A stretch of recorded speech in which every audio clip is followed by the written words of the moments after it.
So if the Reverend Dr. Martin Luther King Jr. was doing God's work, and I mean, to the point where when he died what's called intestate, without a will, and he had made for the time, a fair amount of money giving speeches and writing articles and things, and he gave all that money to the movement. He basically left his family penniless, and which has caused some problems for the family over the years. But he did that out of a sense of moral duty. He was honoring Mahatma Gandhi's basically vow of poverty. So here you have, if you want to put this in a religious frame, and we just had a caller a little bit ago saying that when the Republicans, as their first order of business, set up the probability of up to a 20% cut in Social Security disability benefits, cutting benefits to people who are, paralyzed, who are on ventilators, who are suffering from PTSD, who are orphans, who are, that was the first thing the Republicans did. Change the House rules so that Social Security disability would have to be cut. And the caller said that is anti-Christian, that is the Antichrist.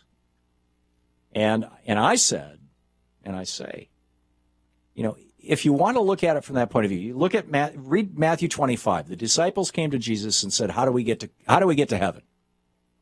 It's the only place in the Bible where they actually ask him that question. How do we get to hang out with you in the afterlife? And Jesus says, in the end days, I'm going to be sitting here on my throne, sorting the sheep from the goats, right? In other words, the people who go to heaven from the people who are going to hell. And he says, and I will say to the sheep, when I was thirsty, you gave me water. When I was hungry, you gave me food. When I was naked, you gave me clothing. When I was, or the modern equivalent would be homeless, you gave me shelter. When I was sick, you healed me. When I was in prison, you visited me. And I will say to the goats, when I was thirsty, you did not give me water. When I was hungry, you did not give me food. When I was, and it goes through the list, and he says to the goats, you go off to eternal damnation. And to the sheep, he's saying, come on along with me. And at that point in the story, and it's really useful to read this story in the Bible if you're at all inclined to this kind of thing. At that point in the story, the disciples freak out. And one of them, I forget which one, says to, I think it was John, says to Jesus, basically, we're screwed. We're not going to go to heaven because we've never seen you thirsty. We've never seen you hungry. We've never seen you sick. We've never seen you naked. We've never seen you in prison. And so we haven't been able to have an opportunity to do the things that you just said. What do we do? And Jesus said, as you do it unto the least of these among you, you have done it unto me. Now, I'm paraphrasing from memory, but I think it's pretty close. That's the essence of Christianity.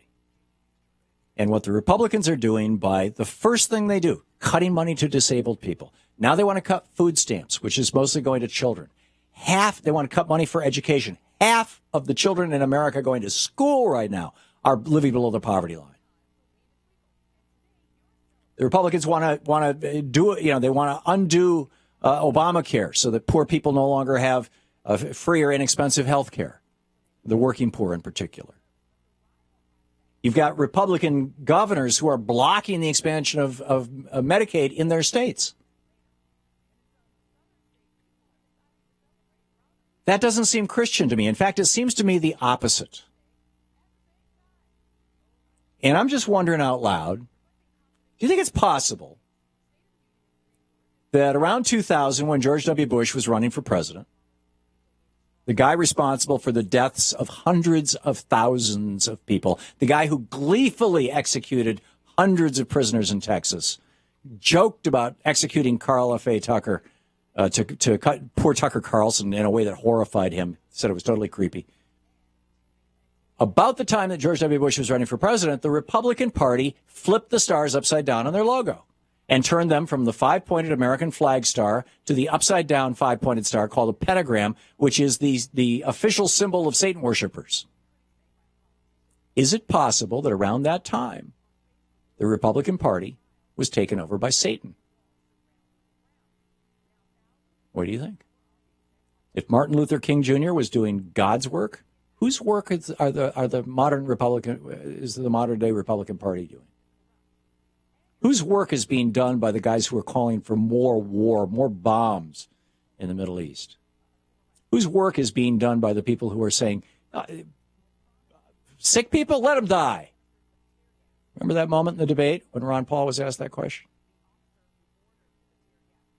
Whose work are they doing?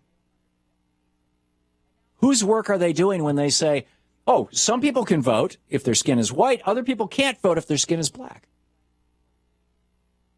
Whose work are they doing when they take these positions that are, fundamentally destroying the fabric of the American middle class? Whose work are they doing when they send good union wage jobs to countries that practice slave labor or something damn close to it and kill their people who speak up about it? Whose work are they doing? Is it Jesus's work? Whose work are they doing when they push for the death penalty? Whose work are they doing when they say that people who poison other people, who pollute and contaminate communities with the effluent from their paper mills and their refineries should have fewer regulations, which is going to mean more people are going to get sick and die? Whose work are they doing? Jesus or Satan? Something worth thinking. 28 minutes past the hour. We'll pick up your phone calls after this. You don't have to answer that question. Although it would be interesting. That maybe should be probably for another day, because today I really want to focus on Martin Luther King Jr., the holiday, and this movie Selma, which is just an absolutely amazing movie about movement politics. You must see it. You're listening to the Thom Hartmann Program. Call 202-536-2370. So if you haven't seen the movie Selma, make plans to see it tonight or this afternoon or whatever, as soon as you can, and take as many young people with you as you can.